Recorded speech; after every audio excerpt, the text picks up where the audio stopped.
அந்த புறத்தில் ஒரு மகராணி அவள் அந்த கரத்தில் ஒரு மகராஜன். அந்த புறத்தில் ஒரு மகராணி அவள் அந்த கரத்தில் ஒரு மகராஜன். கண்கள் சிவந்திருந்து அவள் பார்த்தாள், காமம் தீர்க்கவிட்டு வழி கேட்டாள்.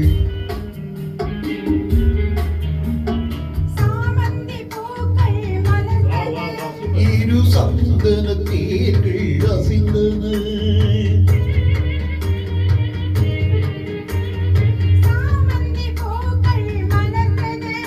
இரு சந்தன தேர்கள்